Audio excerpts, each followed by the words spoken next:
অমাবস্যার রাতের অন্ধকার যেন আরো কারো আকার ধারণ করেছে কালিনীপোতার জঙ্গলের গভীরে। কালিনীপোতা গ্রাম থেকে একটু দূরেই এই গভীর জঙ্গল। দিনের আলোয় স্নিগ্ধ হরিত গাছগুলো রাতের অন্ধকারে যেন গিরগিটির ন্যায় রং পরিবর্তন করে কৃষ্ণবর্ণ ধারণ করে। তারই মধ্যে লিকলিকে রোগা শরীরটা জঙ্গলের ভিতর টানতে টানতে নিয়ে যেতে লাগলো সন্ডা মার্কা অর্ধনগ্ন দেহটাকে। মুখ দিয়ে ক্রমাগত একটা গর্জন বেরোচ্ছে তার। জঙ্গলের মাঝ বরাবর এসে থেমে গেল মানুষটা। অঘোরে অচৈতন্য হয়ে আছে অন্য মানুষটা। কালো ধুতির খুঁট থেকে বের করে আনলো দুটো সাদা রঙের ধারালো অস্ত্র। তারপর এক তীক্ষ্ণ দৃষ্টিতে দেখতে থাকলো অচৈতন্য দেহটার দিকে। একটু ক্রূর হাসির রেশ খেলে গেল তার ঠোঁটের কোণে। এরপর দুটো অস্ত্রই সজোরে গেঁথে দিল সেই মানুষটার বুকে। ছলকে মুখ থেকে রক্ত বেরিয়ে এসে ভিজিয়ে দিল তার হলদে হয়ে যাওয়া সাদা জামায়।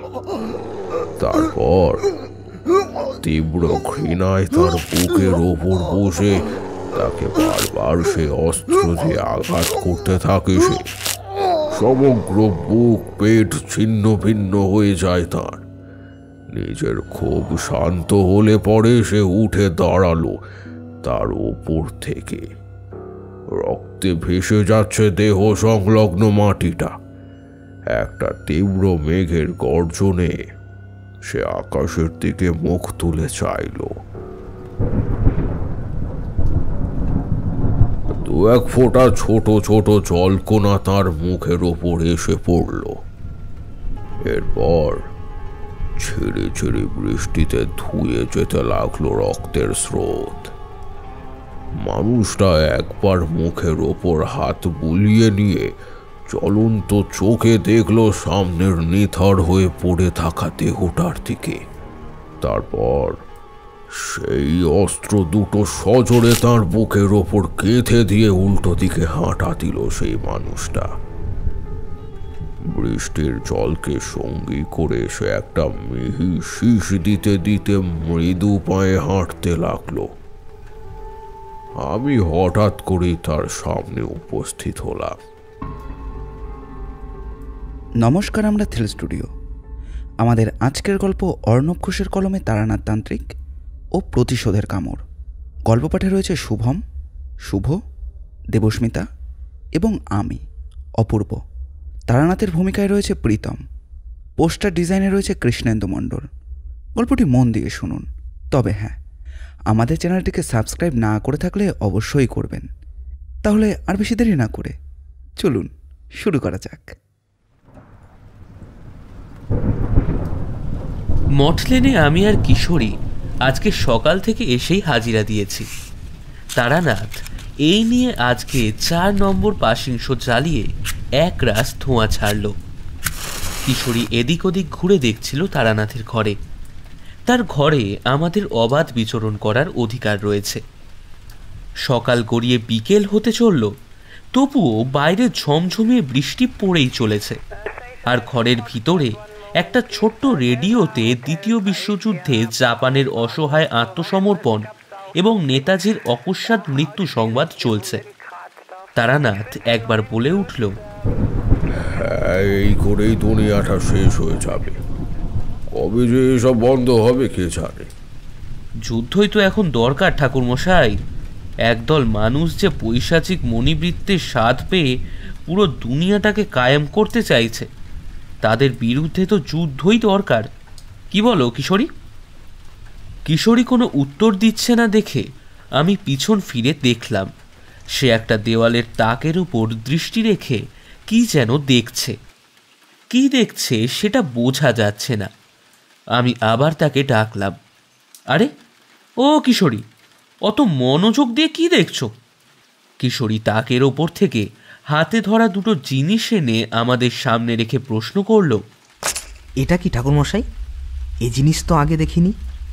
আমি দেখলাম দুটো সাদা রঙের লম্বা ক্যানাইন দাঁত, তবে সেটা মানুষের নয় বলেই বুঝতে পারলাম। সাধারণত মানুষের ক্যানাইন দাঁত এত বড় আর লম্বা হয় না। জিনিসটা প্রায় 1 আঙুল লম্বা। সেটা দেখেই একটু আশ্চর্য হলাম। তারানাথকে দেখলাম তার দাড়ির ওপর একটা হাত বুলিয়ে একটা মৃদু হাসি হেসে জোরে হাঁক দিয়ে বলল, চারিমা, চারিমা, বলছি মা 3 কাপ চা দিয়ে যা তো। আমি আর কিশোরী নড়ে চড়ে বসলাম। বুঝলাম এবারে আজকের শেষ গল্প হবে, কিন্তু চা আসা পর্যন্ত অপেক্ষা করতে হবে। এই অপেক্ষাটা ভালো লাগে না। চায়ের কাপে চুমুক না দেওয়া অবধি তারানাথের মুখ থেকে গল্পের কানাকড়িও বেরোবে না। প্রায় 7.5 মিনিট পরে চারি চা নিয়ে ঘরে ঢুকল। চায়ের কাপে একটা চুমুক দিয়ে একটা বড় তৃপ্তির আওয়াজ করে তারানাথ শুরু করলো, আমার ভ্রাম্যমান জীবন শেষ হওয়ার ঠিক আগের ঘটনা। ভেবেছিলাম জীবনে অনেক অদ্ভুত অভিজ্ঞতা হয়েছে, আর হয়তো হবে না, কিন্তু আমার সেই ধারণা আরও একবার ভুল প্রমাণিত করে দিল মাধব ঘোষ। তোমরা হয়তো ভাবছো আমার সাথে মাধব ঘোষের এতবার কি করে সাক্ষাৎ হয়। আসলে বিধাতা চাই বলেই সম্ভব হয়। ওরকম একজন সহজ সরল মানুষের সাথে কোনো অন্যায় হলে বা হতে দেখলে ভগবান নিজেই তার প্রতিকার করে। এই ঘটনাও প্রায় সেই রকম। যাকে মাধব ঘোষের কথা আশা করি মনে আছে তো? কিশোরী ঝটপট চাটা শেষ করে একটা সিগারেট ধরিয়ে বলল, বিলক্ষণ। এরকম বিখ্যাত মানুষদের ভোলা যায় নাকি? অচিনপুর গ্রামে বেতালের ঘটনা, শিমুলপুর গ্রামে কালীযন্ত্রের ঘটনা, এই নিয়ে ভদ্রলোক 3rd টাইম গেস্ট অ্যাপিয়ারেন্স দিচ্ছে আমাদের গল্পে। তারানাথ একটু হেসে নিয়ে বলল, মাধবের সাথে আমার সম্পর্ক অনেকটা ওই গুরু শিষ্যের মতন। জীবনের বার্ধক্যে এসে এই তোমাদের সাথে আমার যেমন সম্পর্ক, জোয়ান থাকাকালীন মাধবের সাথেও আমার এইরকম সম্পর্কই ছিল। যাই হোক, মাধবকে মনে আছে যখন, তখন আশা করি তার মেয়ে কমলাকেও মনে আছে। আমরা ঘাড় নেড়ে হ্যাঁ জানালাম। তারানাথ আবার পাসিং শোতে শেষ একটা টান মেরে সেটা মাটিতে মিশিয়ে এবার আসল গল্প বলা শুরু করলো। শিমুলপুরের আমার বাবুর মৃত্যুর পরে শুনেছিলাম কমলার অন্যত্র বিবাহ স্থির হয়েছিল। কার সাথে কোথায় হয়েছিল মাধবের থেকে তার কোনো খবর পাইনি। আমি তখন অন্য কোথাও ছিলাম, সেই জন্য যেতেও পারিনি, কিন্তু মনে মনে আমি তাকে আশীর্বাদ করেই দিয়েছিলাম। আমি তখন দেবনগর গ্রামের কাছাকাছি ছিলাম। না, এই গ্রামে আমার জীবনের কোনো বিশেষ ঘটনা ঘটেনি। শুধু একটা ছোট্ট বিপদ ছিল একজনের, সেটা আমি কাটিয়ে দিয়েছিলাম। সে পরে একদিন ছোট করে বলে দেবক্ষণ। আমার উদ্দেশ্য ছিল কালিনী পোতা গ্রাম। শুনেছিলাম ওখানে এক সময় সাধুদের আখড়া ছিল। সেই সময় বছর 25 হলো, সেখানে জনবসতি হয়ে ধীরে ধীরে গ্রাম গড়ে উঠেছে। আমার খুব কৌতূহল হলো জায়গাটা দেখার। সাধু সন্ন্যাসীরা যেখানেই কিছু সময় থাকতেন, সেখানে তাদের কিছু ছাপ থেকে যায়। এই ধরো, তাদের মান্য করা পুজো, রীতিনীতি, তাদের বরদান, অভিশাপ, অনেক কিছুই বলা যায়। সেখানে যাওয়ার জন্য আমাকে ট্রেন ধরতে হবে। সেই দিন রাতে আমি কারো বাড়ি আশ্রয় নিলাম না। দেবনগর স্টেশন থেকে রাতের ট্রেন ধরে সোজা চলে যাব কালিনী পোতা গ্রাম। রাতটা ট্রেনেই কেটে যাবে। তখন এত চুরি ডাকাতির ভয়ও ছিল না। ব্রিটিশ শাসনের এই একটা বিষয় যেটা আমার খুব ভালো লাগতো। তাছাড়া আমার মতো নেহাত সাধু সন্ন্যাসীদের থেকে চুরি করার মতন কিছু থাকেও না। যাই হোক, সেসব কথা। রাতের ট্রেন আসলে আমি একটা খালি কম্পার্টমেন্ট দেখে উঠে পড়ি। ট্রেনে উঠে দেখলাম দুটো লোক একটা জায়গায় গল্প করছে, আর কম্পার্টমেন্টের উল্টো দিকে অন্য আর একটা লোক চাদর গায়ে ঘুমোচ্ছে। আমি গিয়ে ঘুমন্ত লোকটার উল্টো দিকের সিটে বসলাম। লোকটা আধ বোঝা স্বরে আমাকে বলল, কোন স্টেশন এলো মশাই? আমি তো কণ্ঠস্বর শুনেই চিনতে পেরে গিয়েছিলাম মাধবকে। একটু হেসে বললাম, অসিনপুর তো অনেকক্ষণ হলো পেরিয়ে গেছে, এটা তো দেবনগর স্টেশন। আরে ঠাকুর মশাই, আপনি এখানে? আমার কথা রাখো, তুমি এখন বাড়ি ফিরবে কি করে? না না, আমি বাড়ি ফিরছি না। আমি যাচ্ছি কালিনীপোতা গ্রামে, আমার মেয়ের শ্বশুর বাড়ি। ওখানে ওই রামহরি সান্যালের সন্তান রামরতন সান্যালের সঙ্গে আমার মেয়ের বিয়ে দিয়েছিলাম। বাহ, জামাই কি করে? করে নয়, করতো। আমি এই কথার অর্থ বুঝলাম না। করতো মানে? আমি তাকিয়ে আছি দেখে সে একটা দীর্ঘশ্বাস ফেলে বলল, জামাই কাছারিতে মামলা মোকদ্দমা করত। আমাদের জামাইয়ের ভিটে মাটিটা বেশ বড়। ওই অঞ্চলে একটা দোতলা বাড়িও রয়েছে, সেটাও ওদেরই। একজন বিদেশি সাহেবের নজর শুরু থেকেই ওই জমির ওপর ছিল। সে লোক লাগিয়ে জবরদস্তি ওই জমিটা অধিগ্রহণ করতে চাইল। সেখানে নাকি নতুন একটা ভিলা বানাবে। রামরতন সেই মামলা নিয়ে কোর্টেও লড়েছিল, কিন্তু বিদেশিদের সাথে আর কি পেরে ওঠে। তাছাড়া সাহেবের দিমাগে ঘা লাগে হয়তো। একজন দেশি ছোকরা তার নামে মামলা করেছে দেখে। শেষে বছরখানেক আগে শুনলাম একদিন শহরে ফেরার পথে তাকে রাতের অন্ধকারে 13 জন মিলিয়ে কুপিয়ে খুন করে বাড়ির সামনে রেখে পালিয়ে যায়। কেউ কিছুই করতে পারলো না ঠাকুর, কেউ কিছুই করতে পারলো না। কথাগুলো বলতে বলতে কেঁদে ওঠে মাধব। ধুতির খুঁট দিয়ে চোখ মুছতে মুছতে বলল, আমার মেয়েটা অকালে বিধবা হয়ে গেল ঠাকুর মশাই। আমার মেয়েটা তখন অন্তঃসত্ত্বা ছিল, তখন থেকেও নিজের হাতেই সংসারটা চালাচ্ছে ও। আমি তাকে শান্ত করিয়ে বললাম, দেখো, ভগবান সবই দেখছেন। ওই সাহেব এবং খুনি ব্যক্তিরা সাজা পাবেই। সাথে সাথে সে চোখ বড় বড় করে বলল, হ্যাঁ, পাচ্ছে তো। এক এক করে ওই 13 জনকে নির্মমভাবে মৃত্যু খেয়ে নিয়েছে। আমি অবাক হয়ে বললাম, সে কি, 13 জনই কি করে মারা গেল?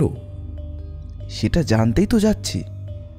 তবে যেভাবেই হোক ঠাকুর সহায় আছেন। হরি হরি। এই বলে মাধব দুবার মাথায় হাত ঠেকিয়ে প্রণাম করল। এরপর আবার আমার দিকে তাকিয়ে বলল, কাল রাত্রে আমার মেয়ের একখানা চিঠি পাই। সেই চিঠি পেয়েই যাচ্ছি আমি তার কাছে। এছাড়া আমি আমার নাতনিকে দেখিনি এখনো একটিবার। মাত্র 1 বছর হয়েছে তার, তাকেও প্রথম দেখতে যাচ্ছি। ওটা ভেবেই আমার মনটা কেমন একটা লাগছে, এই আর কি। আমি শেষের কথায় কান না দিয়েই বললাম, চিঠিটা আমাকে একটু দেবে, যদি অসুবিধে না হয়? না না, অসুবিধে কিসের? মাধব তার ঝোলা ঘাঁটতে ঘাঁটতে চিঠি খুঁজে বের করতে থাকলো। ট্রেনের ঝাঁকুনিতে কিছু কাজ করা দুঃসাধ্য। মাধব চিঠি বের করে আমার দিকে এগিয়ে দিল। আমি চিঠিটা পড়তে থাকলাম। বাবা, আমি কমলা বলছি। চিঠিটা আমার সৌরমশাই লিখছেন। তুমি তো জানোই তোমার জামাইয়ের খুনের পর থেকে সেই 13টা পিশাচের একের পর এক মৃত্যু হচ্ছে। আজ শেষ পিশাচের মৃত্যু হলো। গ্রামের পিছনের জঙ্গলে তার রক্তশূন্য দেহ উদ্ধার করেছে এক কাঠুরিয়ার দল। কিন্তু সেই মৃত্যুর সাথে সাথে আমরা আমাদের মধ্যে একটা বিশেষ মিল খুঁজে পাচ্ছি। বিষয়টা একদিক থেকে যেমন অদ্ভুত তেমনি অলৌকিক। যেদিন যেদিন তাদের মৃত্যু হচ্ছে, আমার শ্বশুরের একটা পুরনো সাদা জামায় প্রচুর রক্তের দাগ লেগে থাকে। সেই দাগ সহজে উঠতে চায় না। প্রথম প্রথম আমি অত গা করতাম না, কিন্তু পরপর 12 বার একই ঘটনা ঘটল। আমি অনেক চেষ্টা করি, কিন্তু তাও সহজে রক্তের দাগ ওঠে না। অনেক খাটাখাটনি করে যেটুকু তুলতে পারি, কিন্তু পরের বার আরও গাঢ় হয়ে ফিরে আসে। ঘটনাটা খুবই আশ্চর্যজনক। আজও এই দাগ লেগে আছে। এছাড়া মৃত্যুগুলো বড় অস্বাভাবিক।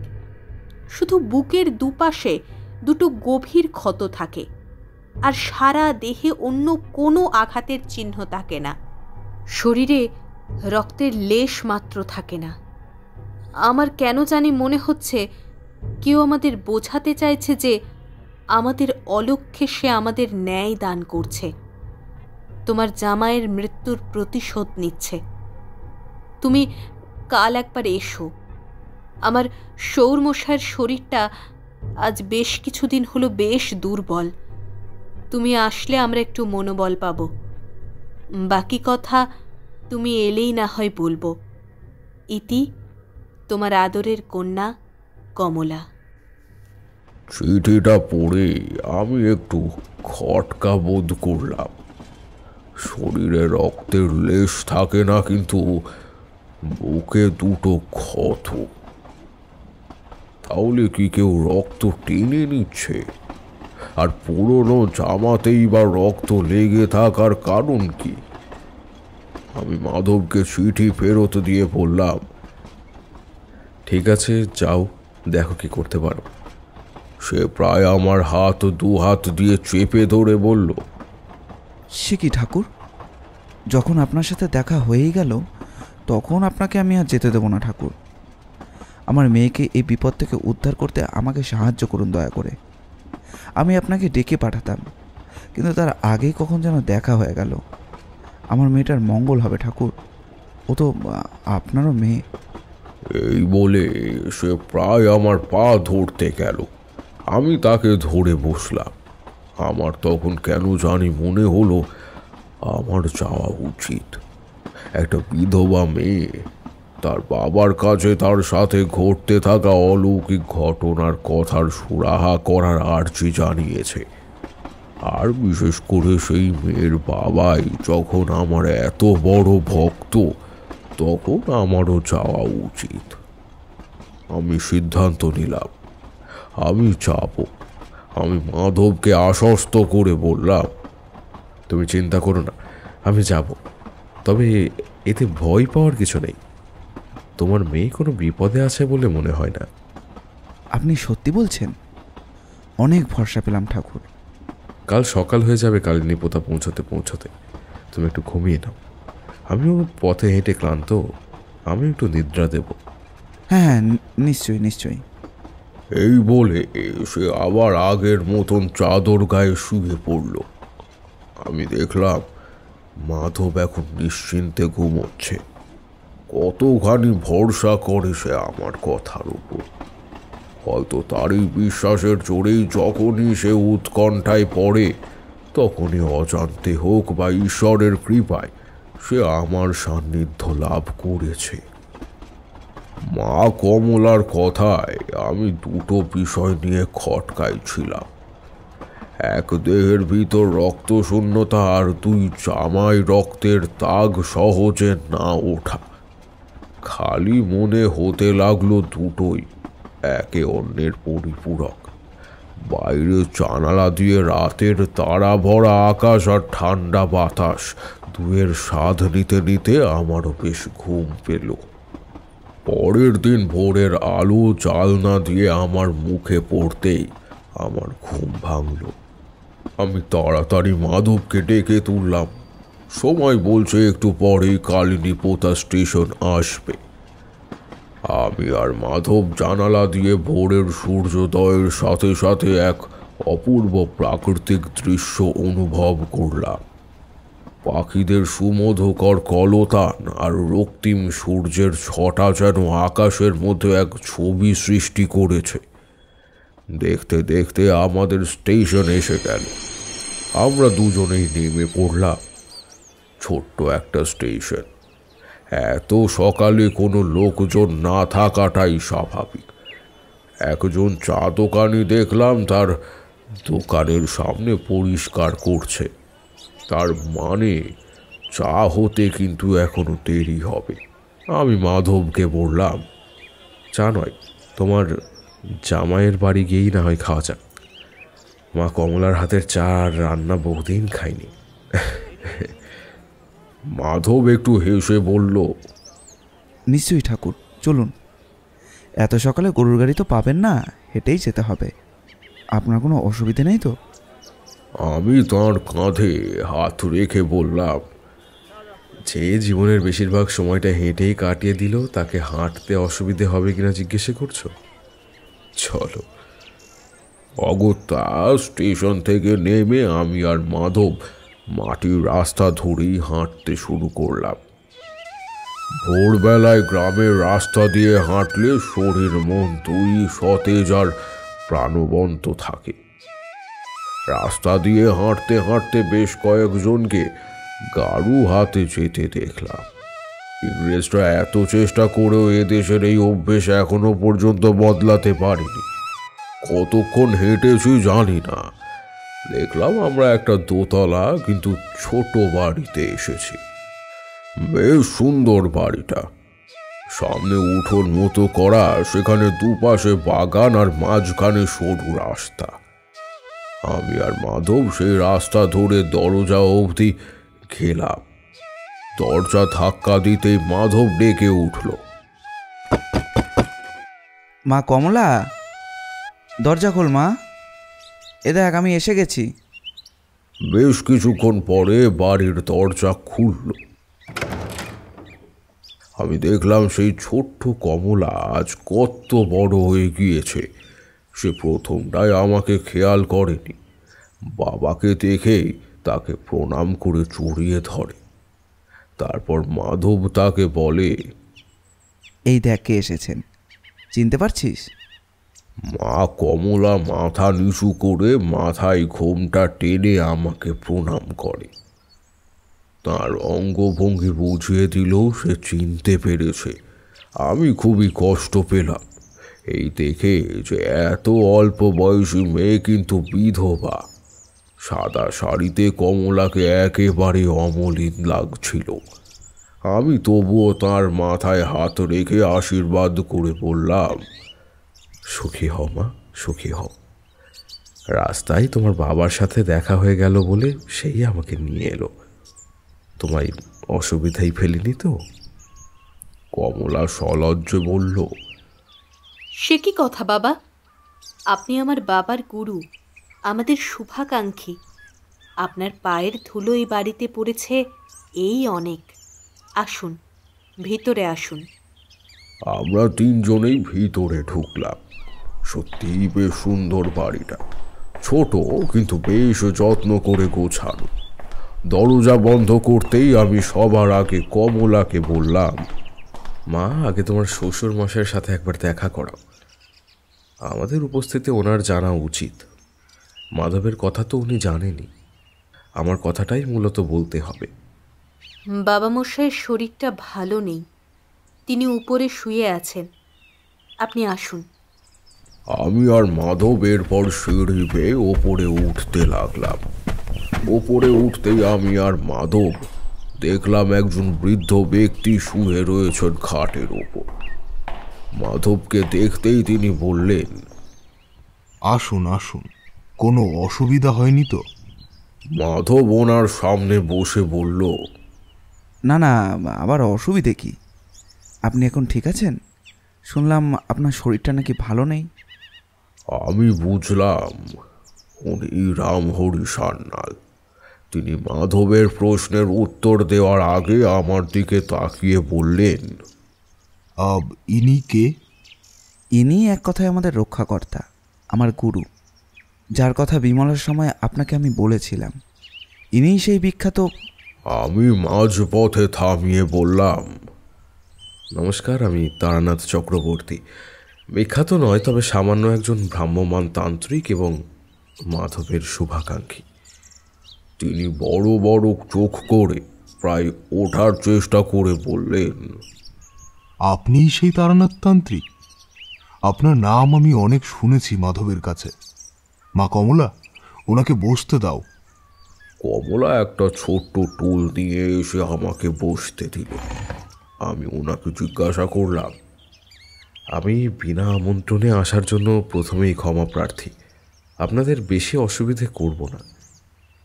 ছি ছি ঠাকুর, ব্রাহ্মণ হয়ে আপনি এসব বললে আমার অকল্যাণ হবে। এমনিতেই সংসারে যা চলছে আমার আর ভালো লাগছে না। আচ্ছা, এবার কি ব্যাপার বলুন তো খুলে। তিনি এবার ব্যস্ত হয়ে বললেন, হ্যাঁ, সব বলবো। তার আগে আপনারা কিছু মুখে দিন। মা কমলা, ওনাদের জন্য চা আর জলখাবারের কিছু ব্যবস্থা করো। আপনি ব্যস্ত হবেন না। তাই বললে হয়? আপনি ব্রাহ্মণ মানুষ, তার উপর অতিথি। খালি পেটে আপনাকে কি আমি রাখতে পারি? কমলা এতক্ষণে রান্নাঘরে চলে গিয়েছে। মাধব তার শরীরের কিছু খোঁজ খবর নিচ্ছিল। আমি একটু ওনার ঘরটা ঘুরে দেখছিলাম। মাটির দেওয়াল, কিছু ছোট ছোট পাথরের মূর্তি ঝোলানো, একটা ছোট আলমারি মতো করা, তার ওপরের দেওয়ালে একটা আয়না ঝোলানো। আমি দেখলাম আয়নার ওপরে অদ্ভুত দুটো লম্বা সাদা দাঁত তেচড়া করে লাগানো। এই তুমি যেটা আনলে সেটাই ওইখানে ছিল কিশোরী। আমি ভালো মতন কিছুক্ষণ সেটা লক্ষ্য করে সেদিকে নির্দেশ করে রামহরি বাবুকে জিজ্ঞাসা করলাম, এইটা কি বস্তু? রামহরি বাবু কি যেন বলতে যাচ্ছিলেন, ঠিক সেই সময় কমলা ঘরে ঢুকলো। হাতে চায়ের কাপ আর গরম গরম তাওয়ায় বানানো রুটি আর ছোলা গুড়। মাধব বেশ খুশি হলো তার মেয়েকে এত পরিপক্ক রূপে দেখে। কমলা চলে যেতেই আমি আবার প্রশ্নটা করলাম, বলছি রামহরিবাবু, এই দাঁত দুটো কিসের? মানে মানুষের তো লাগছে না। রামহরিবাবু বেশ নিচু স্বরে বললেন, আপনি খেয়ে নিন, তারপর আমি সব বলছি শুরু থেকে। আপাতত শুধু এইটুকু জেনে রাখুন যে এই ঘটনায় ওই দুটি দাঁতের একটা বিশেষ ভূমিকা আছে। আমি আর কোনো কথা না বলে রুটি আর গুড় খেতে থাকলাম। কমলার হাতের রান্না আগেও যেরকম সুস্বাদু ছিল, আজও ঠিক সেই রকমই আছে। আমাদের খাওয়া শেষ হলে রামহরি বাবুর কথা মতো মাধব ওই দাঁত দুটো পেড়ে আনলো। এরপর তিনি বলতে শুরু করলেন, আমি এবং আমার একমাত্র সন্তান রামরতনই ছিলাম এই গ্রামের ভালো মানের মামলাকারী। কিন্তু আমি কখনো ইংরেজদের বিরুদ্ধে মামলা সাজাইনি।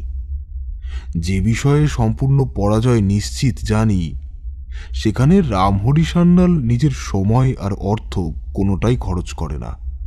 আমাদের এই বসত ভিটাটা আমার প্রপিতামহের বাবার আমলে তৈরি। এরপর আমার বাবা কিছু পরিবর্তন আনেন।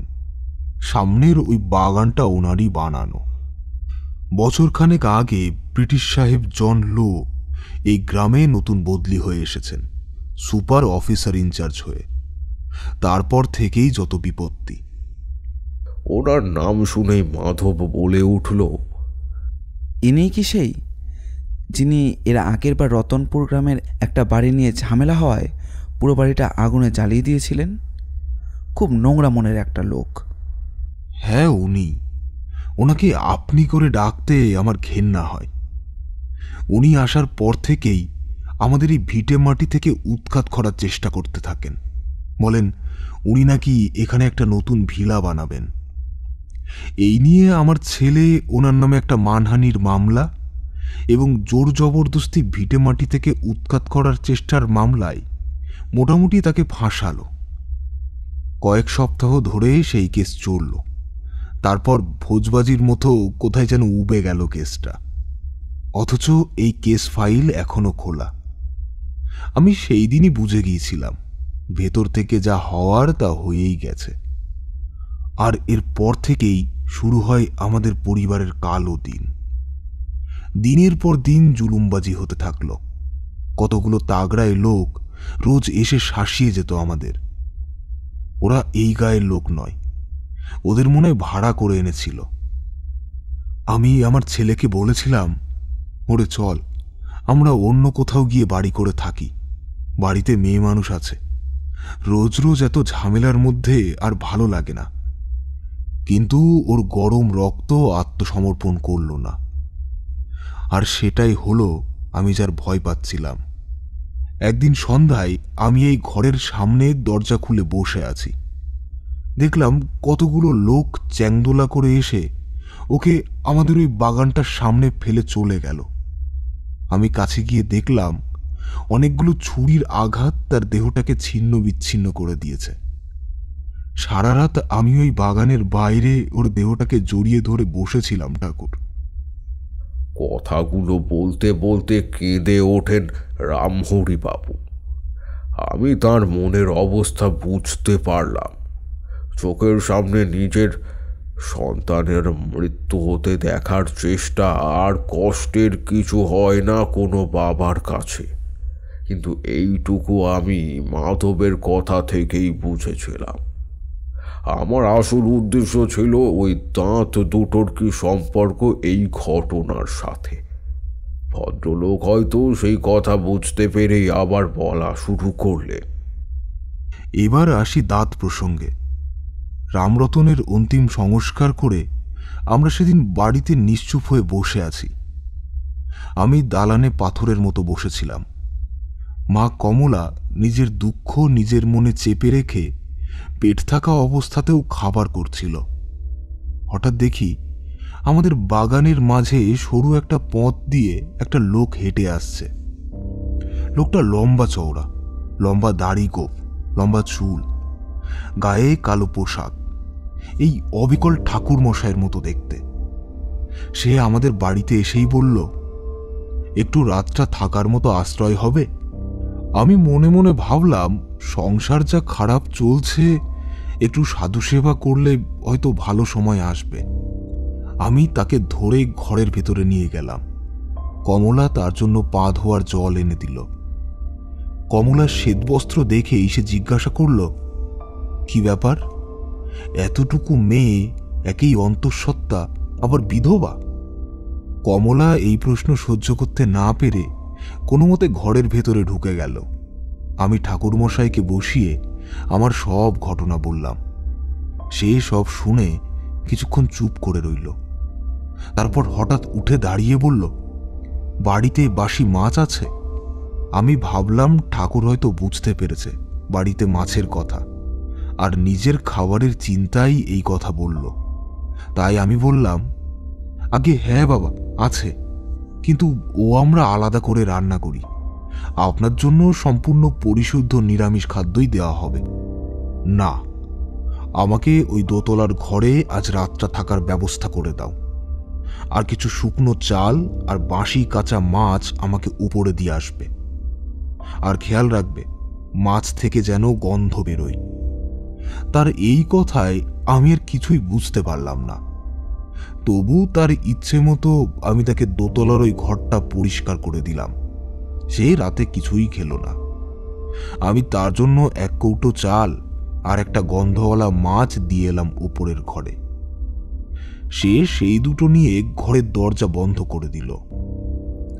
মা কমলা রাতে তাড়াতাড়ি খেয়ে দিয়ে শুয়ে পড়ে। আমার বিশেষ ঘুম এলো না।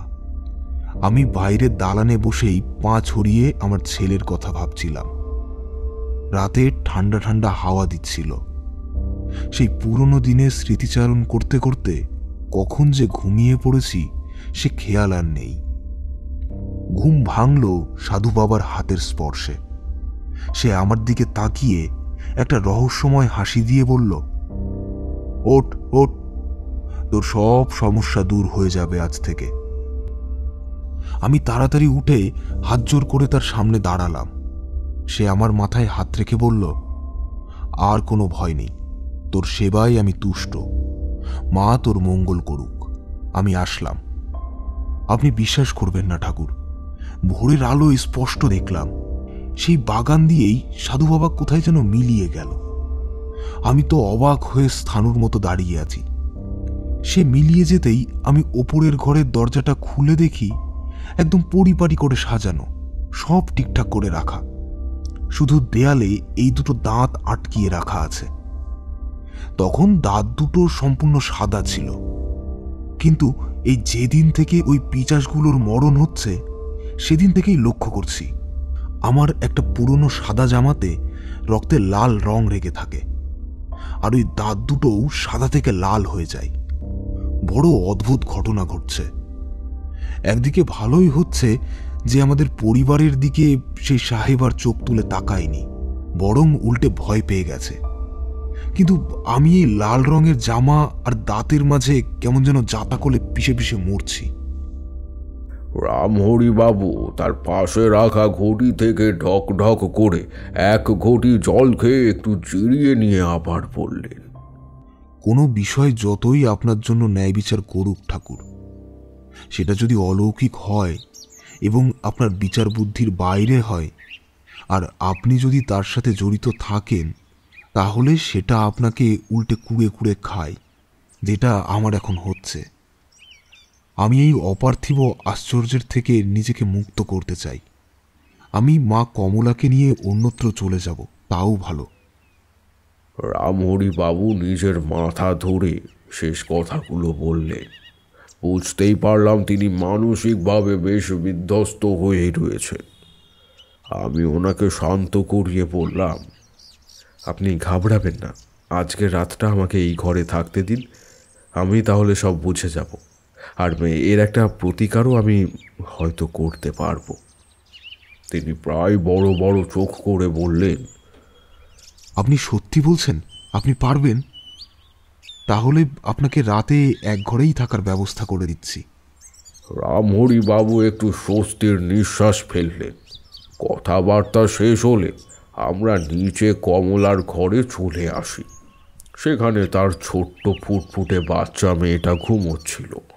মাধব তো গিয়েই তাকে কোলে নিয়ে আদর করতে থাকলো। আমি দেখলাম তার দুই চোখে জলের কণা। মাধবের প্রথম নাতনি। লোকে তো আর এমনি এমনি বলে না, আসলের চেয়ে সুদ বেশি প্রায়। সে কমলাকে জিজ্ঞাসা করল, কিরে, কিছু নাম রেখেছিস? রান্নাঘর থেকে কমলা জবাব দিল, আমি কিছু রাখিনি, তুমি আর ঠাকুর মশাই ওর নামকরণ করে দাও। মাধব বাচ্চাটাকে আমার কাছে নিয়ে এসে বলল, ঠাকুর, আপনি ওকে আশীর্বাদ করে কিছু একটা নাম দিন। কথাই বলে খালি হাতে আশীর্বাদ করতে নেই। আমি আমার গলার একটা রুদ্রাক্ষের মালা খুলে মেয়েটার গলায় পরিয়ে দিয়ে তাকে আশীর্বাদ করলাম। দীর্ঘজীবী হও মা, তোমার নাম হোক রক্তিমা। সাথে সাথে বাচ্চাটা একটু অদ্ভুত হাসি হেসে আমার দিকে ফিরে তাকায়। শিশুদের হাসি বড়ই পবিত্র। তাদের হাসি গৃহস্থের পরিবেশে একটা সকারাত্মক ভাব বহন করে। রাতে খাওয়া দাওয়ার পর আমি ওপরের ঘরে অগ্রসর হলাম। আমার জন্য পরিপাটি ব্যবস্থা করা হয়েছে। খাটের এক পাশে হুকোটা রাখা, অন্য পাশে একটা বড় জলের কুঁজো। আমি ঘরের দরজা বন্ধ করে সেই দাঁত দুটো মাটিতে রেখে তার চারিদিকে একটা মন্ত্রপুত ছায়ের বেষ্টনী করে নিলাম। হ্যাঁ, এই ছাই যেমন অপশক্তির বিরুদ্ধে ঢাল হিসেবে ব্যবহৃত হয়, তেমনি শুভ শক্তির মূল উৎস জানতেও ব্যবহৃত হয়। শুভ শক্তি বলছি এই কারণে, যেহেতু এই শক্তি যেই কাজ করেছে সেটা তাদের রামহরি বাবু আর কমলার মঙ্গলের জন্যই। ও ভালো কথা, তোমাদের সেই বেতালের কাহিনীতে যেই সৌম্য সন্ন্যাসীর কথা বলেছিলাম তাকে মনে আছে তো? কিশোরী হঠাৎ বড় বড় চোখ করে বলল, হ্যাঁ হ্যাঁ, বিলক্ষণ মনে আছে। সে তো খুব ভালো সন্ন্যাসী। দুবার আপনার প্রাণ বাঁচিয়েছেন। হ্যাঁ, ওনার একটা বিশেষ ভূমিকা আছে এই ঘটনায়। যাই হোক, সে পরে বলছি।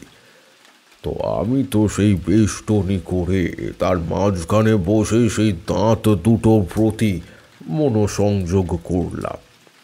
তীব্র মনোসংযোগ সাধকের এক বিশেষ শক্তি হয় যে কোনো অজানা বিষয়ের গভীরে যাওয়ার জন্য।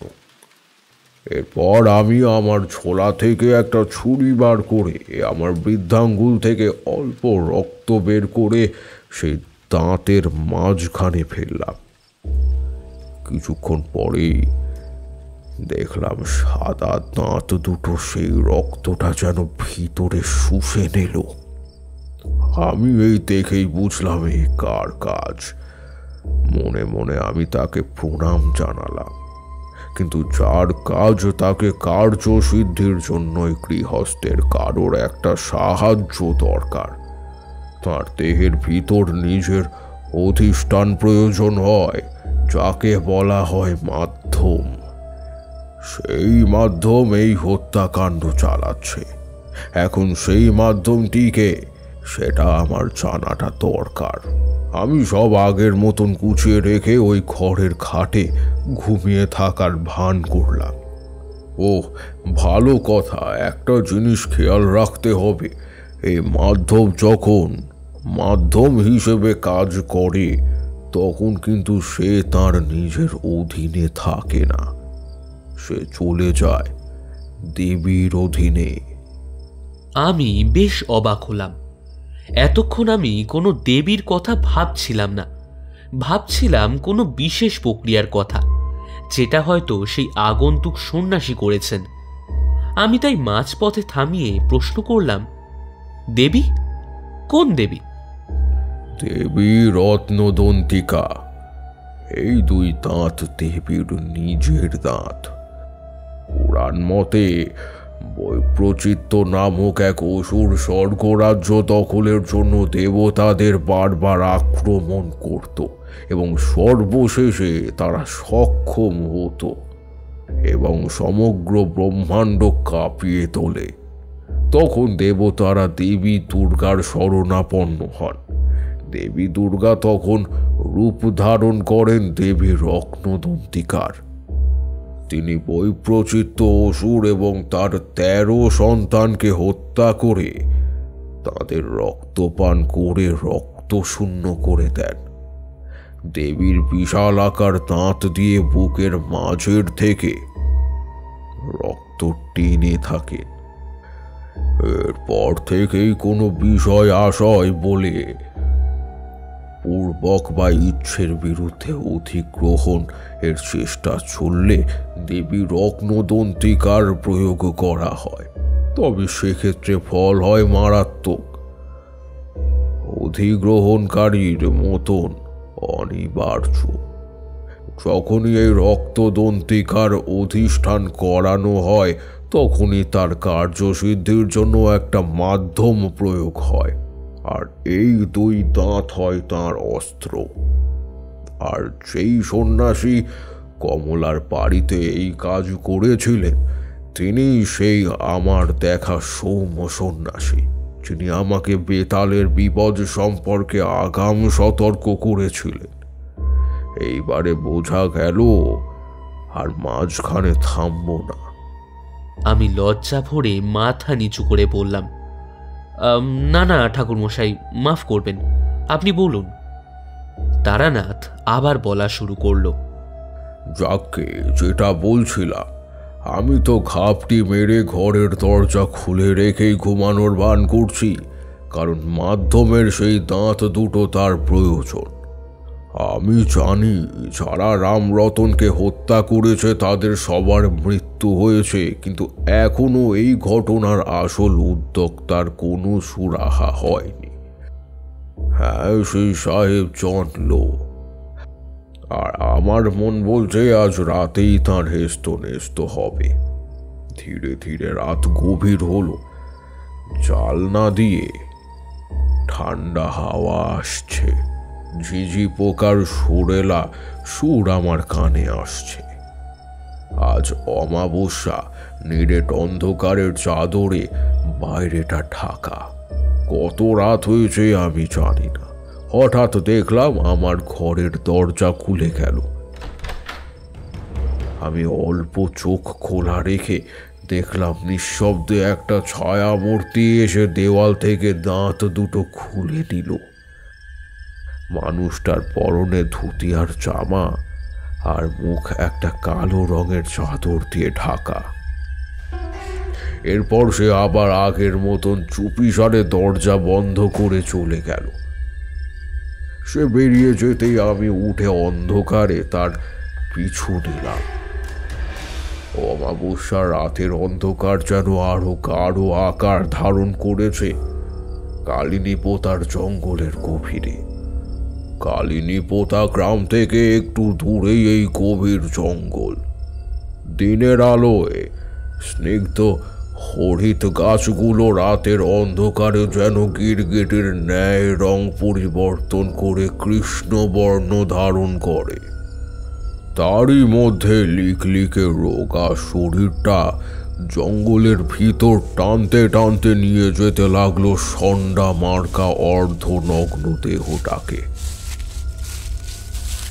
মুখ দিয়ে ক্রমাগত একটা গর্জন বেরোচ্ছে তার।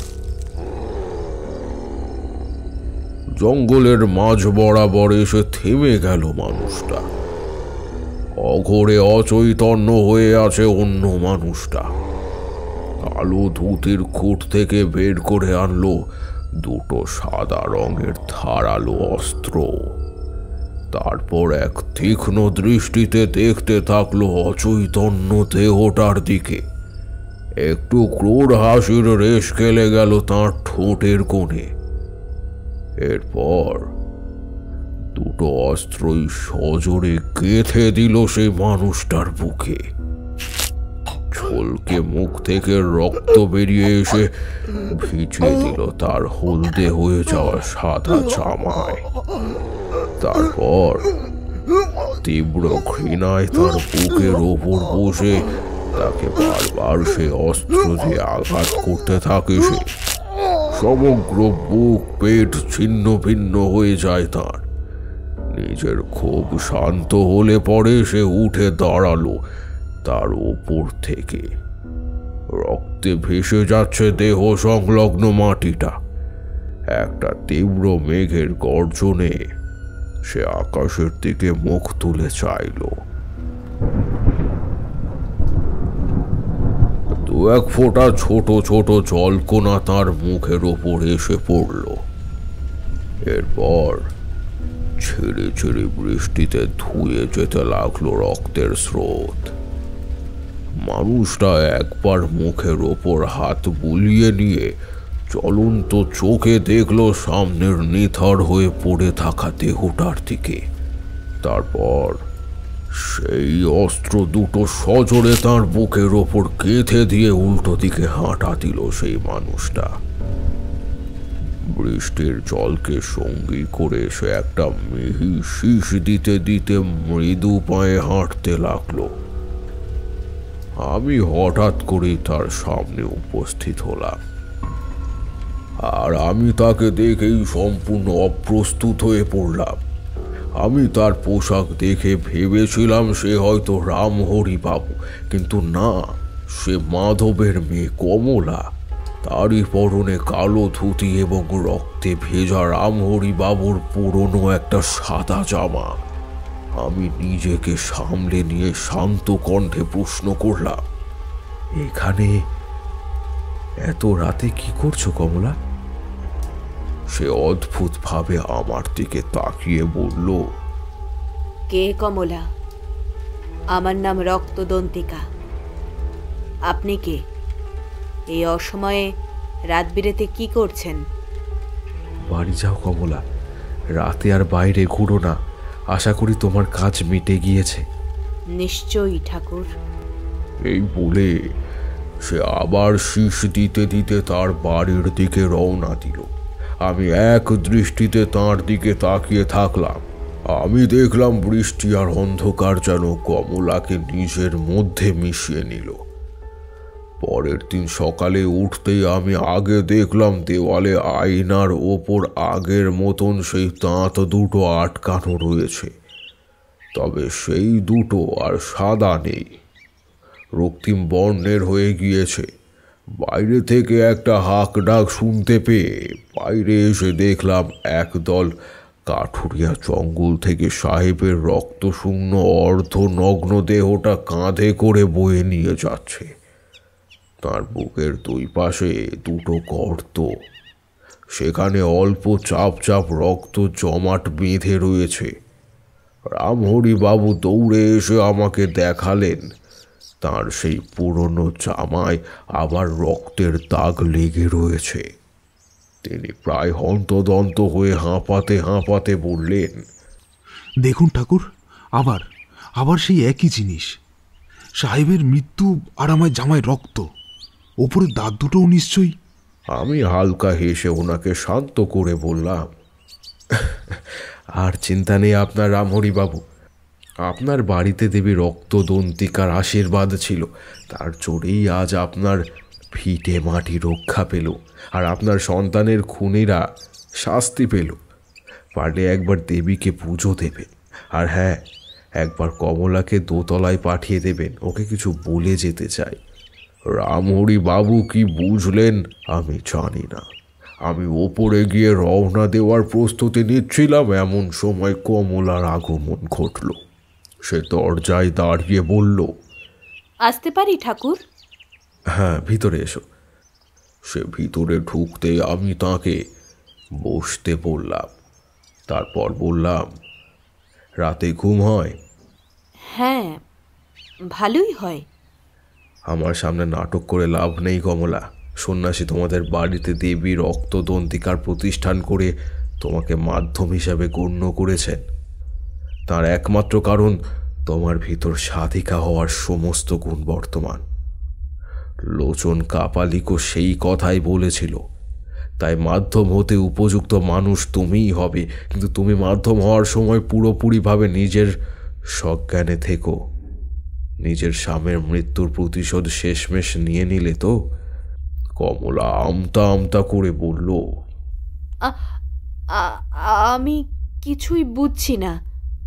তুমি কাল ভালোই নাটক চালাচ্ছিলে কমলা। শীষ দিয়ে নিজের আয়ত্তে তুমি নেই সেটা প্রকাশ করতেই পারো, কিন্তু দেবী রক্তদন্তিকা কখনোই আমাকে ঠাকুর বলে সম্বোধন করবে না। ওই একটাই ভুল হয়ে গেল কমলা।